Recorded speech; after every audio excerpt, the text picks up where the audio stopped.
Hello, beautiful souls. I am Valeria Maritza at Healing Through You. I am an infinite being of light, and so are you. Candle magic. What is it? How do you use it? Does it actually really work? Well, today's guest is going to tell us all about candle magic. I can't wait for you to meet her. So let's welcome her in. Welcome, Lucya Starza. How are you?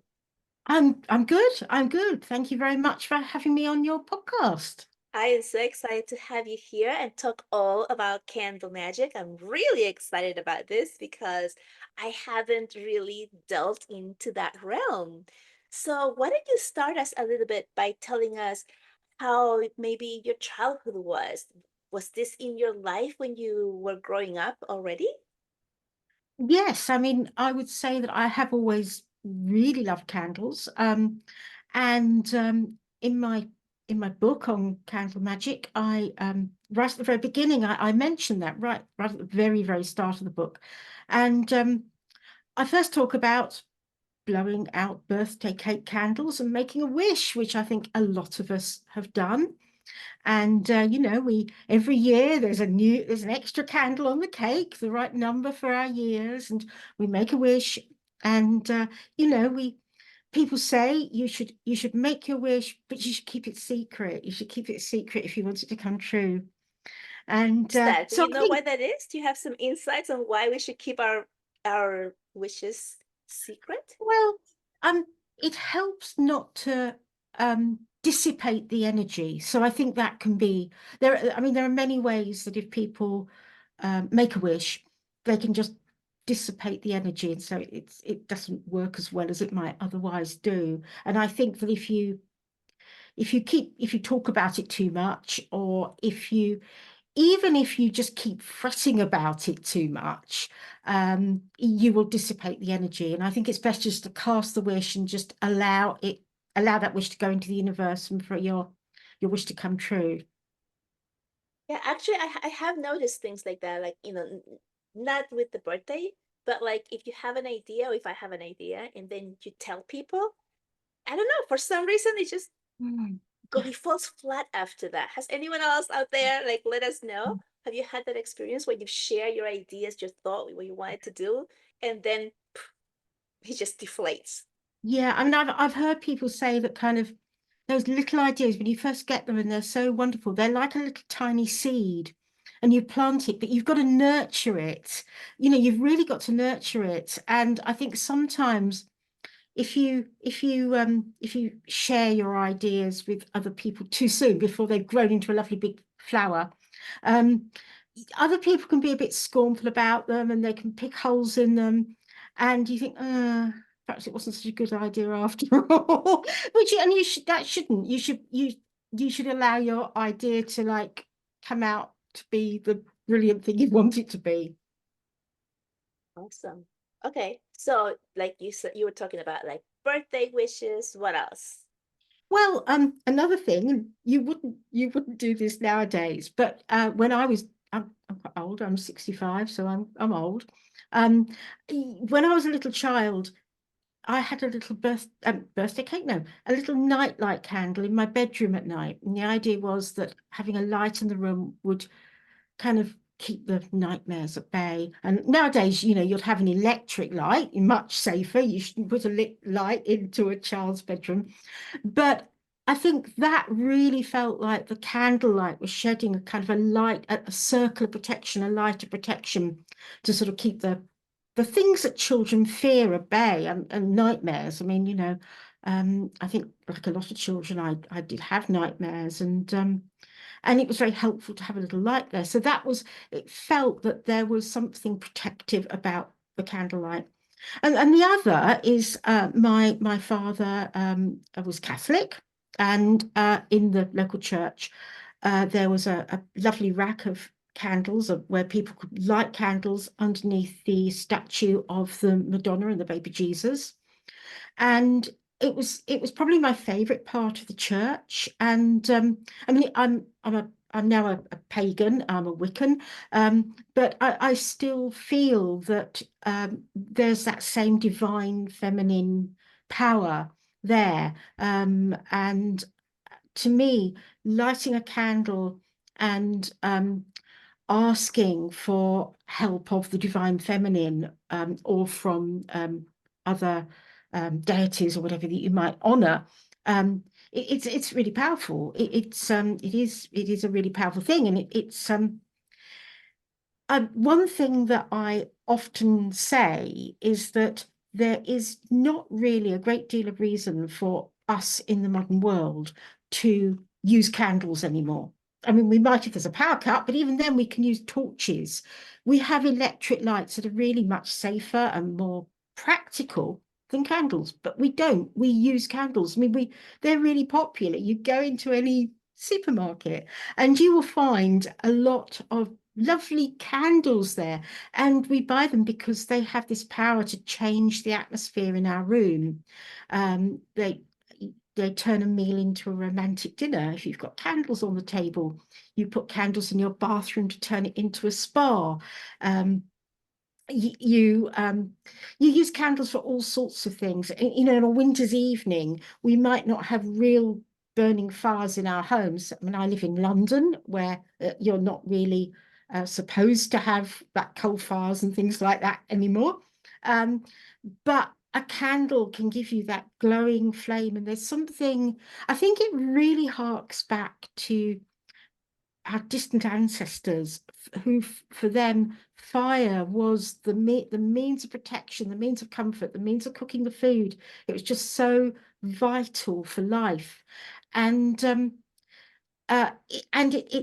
it gives us comfort, it gives us warmth, and it has that power to change and transform things. Yeah, amazing. Yeah, every time you go somewhere, there's candles there, and I'm always attracted to them, right? I used to have a huge collection of candles in, I've been using them and stuff. But yeah, like there's something about them that makes you feel better. Yes. Yes. Do you feel it raises our frequency when we light a candle? Yeah, yes, absolutely. Yes. How do you Um, think it does that? um,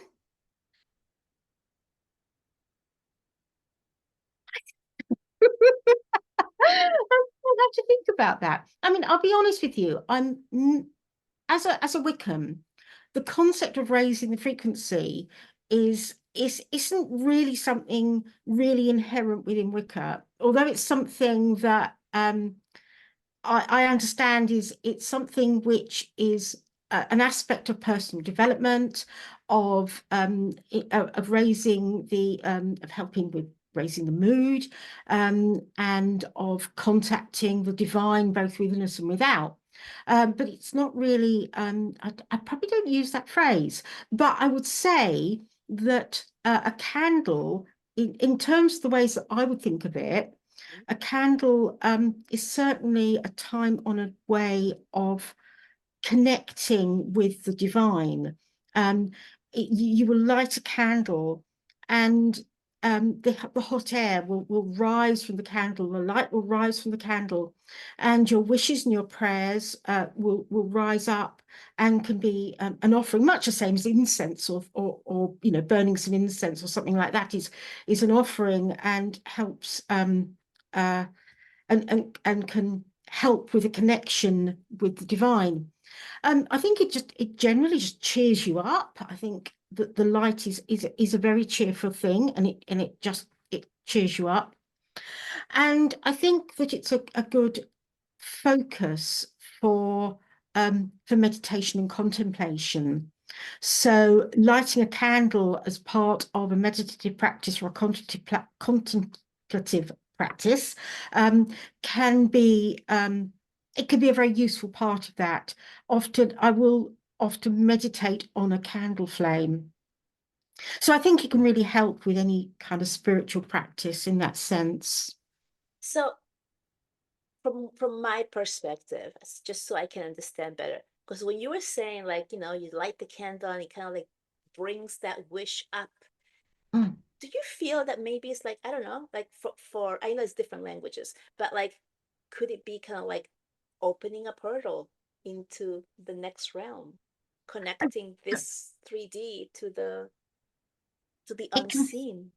Yeah, I think that it can certainly help. I mean, certainly there's a lot of folklore about lighting a candle to guide on times when the veil between the worlds is thin. Mm-hmm. Um, Lighting a candle to help guide the spirits of the ancestors back so that the living can contact their ancestors. There's a lot of folklore associated with that.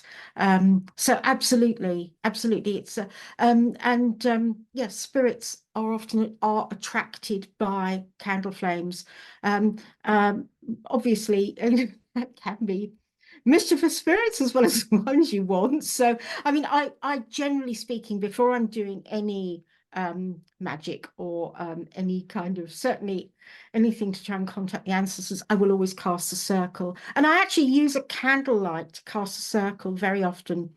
I will often either walk around my circle with a candle in a lantern and visualize the light spreading around and also spreading up and down like a protective globe. If there isn't room, then I will put my candle in one place, perhaps on my altar, and I'll use my wand and visualize directing the light from the candle around and spreading out into a globe of light. Amazing. I love this is so intriguing, and I'm so happy that I met you, that you could come here and like enlighten us more. No pun intended with the enlightening thing here with the candle. Um, so what other uses can we use candles for? Like, or what do you use them for? Actually, let me back up a little bit. How did you start using them for your own use when you started really connecting and realizing that there was something special about the candles? Right. Well, I come from a slightly peculiar family. As I said, my dad was Catholic, but he was also quite, I'd say you'll probably say he was into New Age practices and he did dowsing and he was quite good at dowsing and he was very much into things like divination and also like palm reading. And So, on the so an open-minded Catholic. yeah, very open-minded Catholic. And my grandma on my mother's side, so the other side, she was an astrologer and a theosophist. Theosophy is a religion that really believes that all religions, everyone has their own path, everyone has their own spiritual path, and ultimately they will all lead to the same place. But it's like you need to follow your own path. So there was very much this belief in my family that I mean, I actually asked my grandma once, I sort of said, well, you know, uh, dad's a Catholic and you're a Theosophist. And so on the other side of the family, some of my cousins have become Buddhists. And I said, which one's right? He said, well, they're all right. They're all right for them. Everyone has their own path, and they will all lead to the same place. But we all have our own way of going through them. So I think that was very much the um, sort of belief in my family. And that is so open-minded compared to what we see a lot, especially in North America, when it's, either one or the other, the division of this is the right one, as opposed to allowing people just to be on in their own path, whatever falls for them. I love that. Great. So, when did you start using candle magic intentionally? Oh yes, right, How okay. did that Um, happen? Yeah, well, I when I was in my 20s, I met some people who were pagans. Oh, what's this? And for me, I hadn't, although I was brought up a Catholic, but an open-minded Catholic, it hadn't really gelled with me too much. I think it was that Catholicism is too patriarchal, really, for me. And I'd always felt that there was a goddess. I'd always had this feeling that there was a goddess. And um, when I met pagans, it's like, well, yeah, we honor the goddess as well as the god. And so for me, that really gelled. And I started training with a Wiccan coven, and that was where I first really did candle spells as such, or other kinds of spells as well. But candle spells were always very much my favorite, and something that, even though I became a little bit of a lapsed witch for many years, I would still, nevertheless, at times, light a candle and make a wish, or light a candle to sort of ground and to meditate or to contemplate. And so it was always a sort of a little ritual, lighting a candle. Mm. So you have mentioned that you use candle magic to manifest things. How does that work? Okay. Well, very simply, I can show you. I can Yeah. absolutely show you. Oh, that would Um, be awesome. uh, Really, for the most basic of candle spells, all you need is just a little tea light or something like that. Okay. And then you think of what it is that you want to manifest or wish for. Okay. And you, once you thought about it, that might be, there might be a lot of images and words that are in your head. So it might be, oh, right, okay, so I really, really need some money because I have to pay the bills, and I have to do this, that, and the other. But you then try to sum, kind of condense that right down into one word. And generally speaking, I I suggest people don't use money, because money is kind of the intermediary. It's not the end result. So it's like, okay, what do you need to do? What do you need to do? And it might be you need to pay the rent. It might be you simply need to pay the rent. So you would sum that up, and you might sum that up in one word of rent, uh, or or you actually, what you really want is the security of feeling that your home is safe.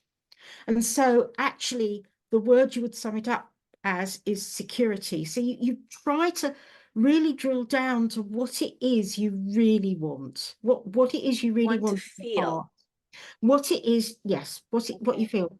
And that one word, you carve it into your candle. I've never heard that before. What? Carving it into the candle. Yeah. And so you can use the end of a match Huh? or a cocktail stick or a pin or something like that, and you carve your word into your candle. It doesn't matter if it isn't really visible, it Huh? is there. Okay. And then you pop your candle into a little candle holder or something, just to keep it safe, really. Hmm. And you light it. And as you're lighting it, you visualize your wish coming true. You visualize what it is you want, and you can then actually say or think more words than the one, and you kind of say it as though it is happening. So I am secure, I am safe in my home, my home is secure, my rent is paid. You can think all of those things, and you visualize it as you're lighting the candle, and then really you just leave your candle to burn down. Now, you don't need to stare at it all that time. I think a lot of people think, I've got to sit there staring at my candle. But like, even a little tea light, it's going to take hours to burn down. So you can quite happily let it burn down and know that your wish is cast. And earlier I was saying about not keep fretting about things. So it's like, it's done. Your wishes is going into the candle, is sending your wishes into the universe. The candle is burning down and your wishes going to the universe. And so long as you keep an eye on it so it doesn't set light to anything, you have to think of fire safety as well. You can just be confident that your spell is working, your wishes are going into the universe. And that is a very, very simple candle spell. Yeah, thank you for sharing that with us. I've never seen that before. I have a question. What if, let's say you don't have time to allow the candle to completely burn down while, let's say you do it like and you have to go out or something, can you turn it off and then light it again, or does that take away from the spell? How does that work? Okay, there are a couple of options.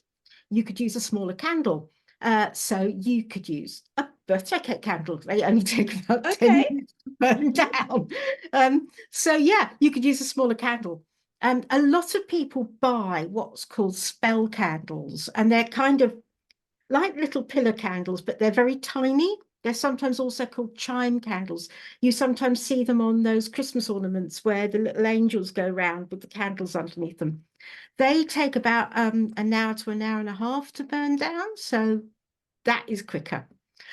So you can do that, and a lot of witches, rather than using a tea light, which can take several hours to burn down, or buying one of those massive, huge candles that looks really impressive and takes a whole week to burn down, um, a lot of them people will use a smaller candle. But yes, you can extinguish your candle and then relight it again.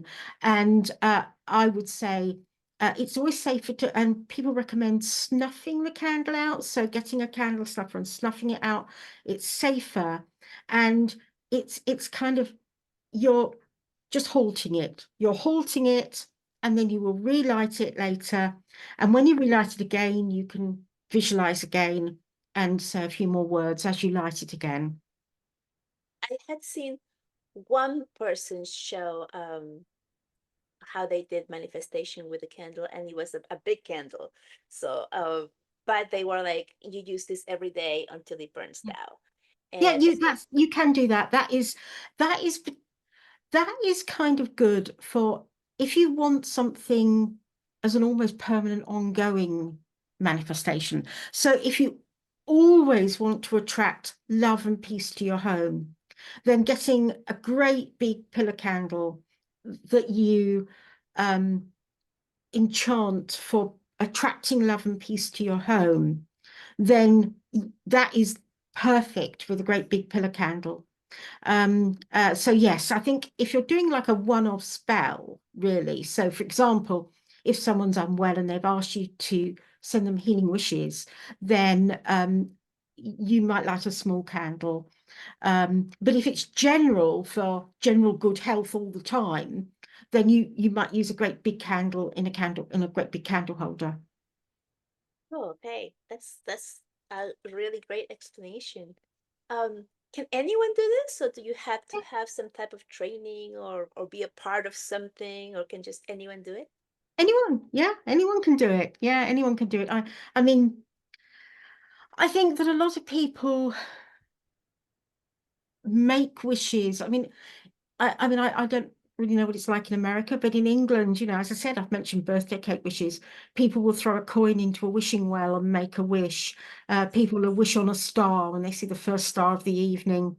There are lots of occasions when people make a wish, and really all that um, witchcraft training does is try to come up with more effective ways of doing that.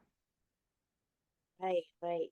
So, would you be comfortable sharing some of the things that you've manifested through the candles? Well, mostly what I get asked for is healing, to be honest. That is very, very common, if someone's ill. And they will often say, they won't necessarily say, will you light a candle for me? But sometimes they do if they're a fellow practitioner or they know that I'm a witch, they will say, can you light a candle and send healing wishes? But most often they'll say, or can you send me get well wishes? And so yes, that is what I would do. And I have had, I mean, there was one person who was their husband was taken very ill when they were abroad, and they said, Lucya, I know you're good at this. Please light a candle and wish him well. And he did make, having he was really taken suddenly ill, but he made a very good recovery and was fine. So I do get people saying that worked really well. And I teach candle magic classes, and often I don't only teach candle magic, I teach various things. And I taught one last weekend on amulets and talismans. And I have people who would come back to my other classes and say, oh, at your last class, that candle spell that I did, it really worked. So, I which is love really that. nice, which is really nice. I mean, I would say that I'm not someone who believes that magic always works. What I think it does is nudge things in the right direction. Mhm. It helps. It gives an added energy. It gives an added impetus. But I mean, you have to put the real work in as well. If you're doing a spell, say, to get a new job, you obviously got to apply for jobs. Although, I mean, it's not always that. Um, I did need a bit of money recently. I had a really massive expense that I couldn't get out of paying, and I'm freelance. I teach work classes, workshops. I write books. I don't get a really regular income, and I was like, oh my goodness, I've got very little money. And I've been growing basil since the start of the year. And basil, I mean, this isn't candle magic, this is herbs, but basil is associated with abundance and wealth. And actually, I've got quite a few basil plants now. Well, okay, I'm going to be putting basil into my salads for lunchtime. I'm going to be using a lot of basil. And yeah, and I suddenly got a check for £70 that I wasn't expecting. And then a royalty payment for £295 that I wasn't expecting. And it was money I was owed, but it was like I really wasn't expecting it. It was so long ago that I did the work. I thought they're not going to pay me. But then they turned up when I was needing just a little bit of extra money. So yes, I genuinely do think that you're nudging things in the right direction, and sometimes you're just attracting that energy just by doing that little bit of extra magical work to Showing you the path, yeah. like this is the path, and then you actually have to walk that path. Yeah. Take the action. I love that. I had a question while you were speaking. Oh, the basil. Um, I planted the basil plant, like a tiny one, right outside in my backyard. It is gigantic. I'm not even exaggerating. It's like this big. I didn't even know one basil plant could grow that big. That is pretty big. Mine are in the kitchen window, so mine aren't that big. Yeah, well, I got it, from the grocery store. It was tiny, like just regular, like they usually are. But I put it outside. It's like this. It's full of flowers. I know once it starts to flower that you're not, it changes the taste and all that. So I'm not eating it. I just let it be. But it's taking over, and I'm like, what? It's giant. It's like I'm not excited. It's like this big. Like seriously, and it's full of flowers, and of course it attracts the bees and the butterflies, and it's just beautiful. I had no idea that it was connected to abundance or money. Yeah. Do you teach your classes in person, or do you do them through Zoom, or both? Well, both. I teach classes in London in person at a really lovely bookshop, Treadwell's Bookshop in Store Street in London, and I teach workshops there regularly, sort of once or twice a month. I'll be teaching a workshop. I teach scrying and candle magic and amulets and various other things. So I do that. But I also teach via the College of Psychic Studies, and I teach scrying there mostly. And I've got an online class coming up in the autumn, and that is it's 2 evenings, and it goes through divination using water and fire and crystals and other things as well, sort of looking at trees and that kind of thing. Fun. Oh, and that you said in the fall. So over here in the States, we celebrate Halloween. Do you celebrate that there too? Yeah, yes, absolutely. I mean, witches and Wiccans, we celebrate the cycle of the seasons or the wheel of the year. And so we celebrate at the same time as Halloween, we celebrate Samhain, which is kind of the end of summer. It's kind of like, yes, it's considered, the end of summer and the start of winter. And it's a time when you honor the dead who have passed. So it's a time when the veil between the worlds are thin. And quite often we will just light a single candle in a room and sit still and try to make contact with our ancestors who have passed. I mean, that is a Wiccan tradition. Halloween itself, it's not as big as in the States. Back when I was a child, we used to have Halloween parties though. We didn't go out trick-or-treating, but we used to have Halloween parties and we'd dress up and do apple bobbing and things like that. Nowadays, it's a little bit bigger and you do get a bit more trick-and-treating. Interestingly, trick-or-treating kind of, there are some old origins in both Ireland and in parts of England that was similar to trick-or-treating. In Somerset, there was something called Punky Night, and children would go around say on Halloween and go, "It's Punky Night tonight. It's Punky Night tonight." Adam and Eve would not believe it's Punky Night tonight. If give me a candle, give me a light. If you haven't a candle, a penny's all right. It's Punky Night tonight. And they would go around from house to house, begging either candles or pennies. Huh. It's a bit similar. Yeah, that is. I did not know that story. And also you mentioned, like you make a connection perhaps with, those who have crossed over. That's also like in the Catholicism, that's around All Saints Day, isn't it? Yeah, Right? yeah. It has that connection. And I don't know. I know Dia de los Muertos in Mexico is celebrated. Is that, I don't know if that's the same time or if it happens more in the spring for them, but it's like that same thing of connecting with the souls of the departed. Yeah, I mean, there are lots of, it seems that I think it's something about the time of year, because as I said, I'm a pagan. We celebrate the cycles of the season.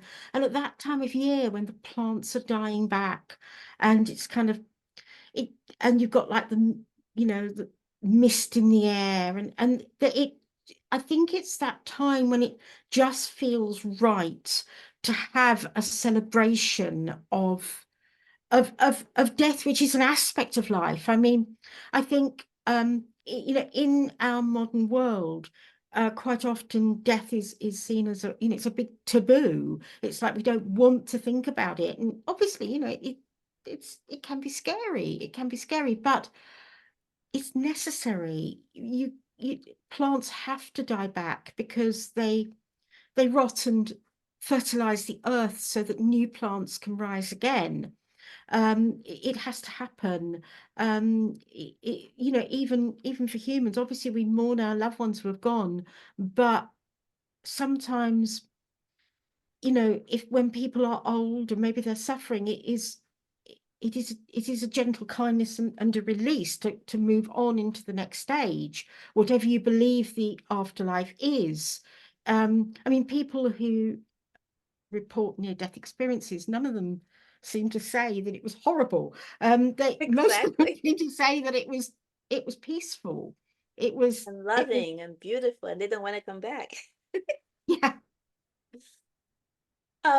So the time around, Halloween or end of October, the veil is thinner, right? So do you find that doing a ritual with the candles that does help you communicate better or easier with the departed?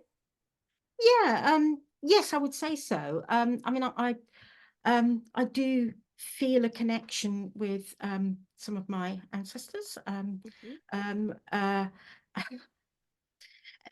One thing that I always say though is that people sometimes expect their ancestors to have changed after they die, but they don't. So it's like once I was at a Wiccan Samhain celebration and we were getting connection and I got a strong connection from an elderly great aunt of mine who passed over many years ago, and she was having a bit of a go at me about the state of the garden and telling me what plants I should plant. That's exact, and she had a beautiful garden. She was so green fingered. She was really good at growing flowers, and it's like, yeah, that's exactly what she would do. And so yeah, I do think um I think it feels the right time. But obviously you can contact the spirits, the ancestors at other times as well. And how would you do that using candles? Would you do it similar to like making a wish? Like, or how would you do that using the candle? Um, to be honest, I tend to do it using scrying. So what I will do is fill a bowl with water and light candles around the edge of the bowl of water so their reflection falls onto the bowl, or just a single candle, Mhm. and then gaze into the water and and ask questions and try to connect with the ancestors through the water. And that's actually usually what we did in the coven. We would have a bowl of water or a cauldron of water. We'd fill a cauldron with water quite often and light a candle and gaze into the cauldron as a kind of again, you were talking about candle being a portal. I think the bowl of water can very much be a portal to the other realms that you can gaze through to get messages. That would make sense because I mean, a lot of times, like during meditation or journeys of the mind, we end up near a lake or near a body of water, and that does make sense. Having the water there as a different type of portal that can connect you to whatever it is you're connecting to with intention. Amazing. Okay. So you have a book, you said? Yeah, that is, there we go. Candle Magic, Pagan Portals. Oh, look at that. Amazing. It's like the same words I was using. Yay. Yeah, Um, Pagan Portals is a series. I mean, that's another of my books that's also in the Pagan Portals series, Guided Visualisations. And there's my book on scrying. And there's my book on the Wheel of the Year. Yay. Where can we find all of these books? Well, you can order them from Amazon. You can go to my publisher, which is Moon Books. It's part of Collective Inc. So you can search on um, let's look at the most, because the website slightly changed, and I'm going to find the most recent one. Oh, actually, it just says here www.moon-books.net. Yeah, So you should be able to find that. But we're part of Collective Inc., which is a bigger publishing group. I But see. Moon Books specializes in books about paganism and magic and things like that. And they've got other imprints, mind, body, spirit imprints and things like that. And the other thing, you started this conversation mentioning that the candle had a lot of feminine energy, which I also you're saying like you bring out the divine feminine through the candles, and I was like, oh, that for some reason that keeps coming up into my space, the divine Oh, feminine, and it's like here's another piece to connect to the divine feminine, and um yeah, I mean, you do see more women use it. Not that, I mean, we hmm. both have male and female um, energies within us, but how can that help us? How can the use of candle help us awaken or strengthen the divine feminine within us? Mm. Mm, yeah, I think I was more saying that it was seeing the candles in front of the image of the Madonna and child, rather than the candle itself. Because yeah, I'm not really sure that I do agree that it is more women than men who like candles. And yeah, I don't know whether I think you can use candles in any form of devotion. But although I honor gods as well as goddesses, I probably work more with deity, um, with goddesses as deity. I do work more with goddesses as deity, and I mean, what I will often do. I mean, I've actually got a goddess altar and a god altar. They're only tiny. They're on top of my fireplace. One's one side and one's the other. But I work a lot more with the goddess altar, and I will very often. I've got little figurines, various figurines, and some of them I've made myself out of air drying clay, and some of them I've been given or bought. And I will often light candles and put them there to honor the goddess. I I often do feel I should honor the God side a bit more, and I do sometimes, but I am more drawn to goddess energy. I think we need that balance more because I think that, you know, there's been so much of the patriarchal side of religion, Mhm. and I think the feminine side of spirituality just needs that more effort to balance more. Great. So, where can people go find you? Oh, right. Okay. Well as going to my publisher's website, Mhm. um, they can find my blog. Now, my blog is called A Bad Witch's Blog. I'm not a wicked witch. I called it a Bad Witch's Blog, largely because I was a bit of a lapsed witch. I have mentioned this before, haven't I? That I went for quite a few years without really doing much. And I thought I want to do more. And I called it a I'd read a book called The Bad Bird Watcher's Guide. I'd recently just read Bad Bird Watcher's Guide. And a bad bird watcher was someone who just looks out the window at the got birds in the garden and doesn't like, you know, go for Uh-huh. miles with binoculars to look at rare birds. I thought, I'm that kind of witch. You know, but I wanted to do more.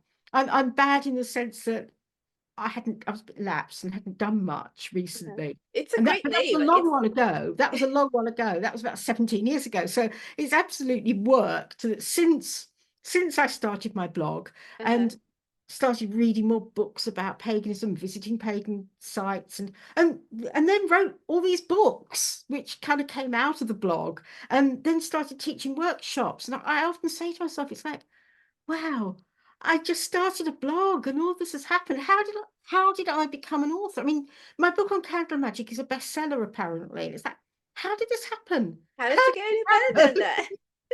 that? I love it. Amazing. Great. Well, I'm also going to put all of your handles and all your information in the description underneath this video. So if you want to get in touch with Lucia here, just go down and you'll see all of the information. Is there anything else you would like to share or tell the audience that we haven't touched on or that I haven't asked you before we go? Mm. Well, I mean, um, I'm not sure exactly when this podcast is coming out, but we're coming up to the time of the equinox. Mhm. And the equinox is when the day and night are equal length, and that happens around the 21st of September. And then there's another equinox in the spring, but we're coming up to the autumn or fall equinox. And one of the things that I like to do is try to get some balance into my life. And I normally light two candles, and one's a light colored candle, one's a dark colored candle. And I make two lists. And one is the things that I want less of in my life, or perhaps things that have run their course and I should, I need to give less energy and time to. And the other is the things that I want more of in my life, that I want to attract more of and do more of. And by lighting these candles, it's a little ritual that I do at each of the equinoxes. And it kind of helps me balance out my life so that I'm not just doing things out of routine because I've always done them. I'm thinking about, okay, I've done that long enough and I'm going to stop that and I'm going to do something else and to attract more of what I want. So that's something that anyone can do, that can be done around that time. Is that something that you can also use with the cycle of the moon? Like Yeah. like with the Yeah. new moon to let Oh, yeah. go? Yeah, Yes. absolutely. Yes, absolutely. Yes. I mean, I usually find that the full moon is a really good time for any kind of psychic work or magic, Mhm. and that the dark moon is a good time for contemplation and looking within, and that the waxing moon, when the moon is increasing, is a good time for manifesting and increasing stuff, and the waning moon, when the moon is getting smaller, is a good time for letting go of things. Right, that's such good information. Thank you so much. Anyone who has any other questions that we did not cover, just put them in the comments and we will look into that and see if they can be answered. If you have something that came up for you and you're like, oh, like I would have liked to have this answer, then just put it in the comments, and then we'll see what we can do about that. Well, it's been lovely having you here. What a great conversation. So eye-opening. I'm about to go and do a candle magic spell right now, just after this, because I am fired up with the information. Thank you for coming and sharing this wisdom with me and this audience. Well, thank you very much for having me. It's been lovely chatting. Thank you. I'll see you next time. Bye-bye.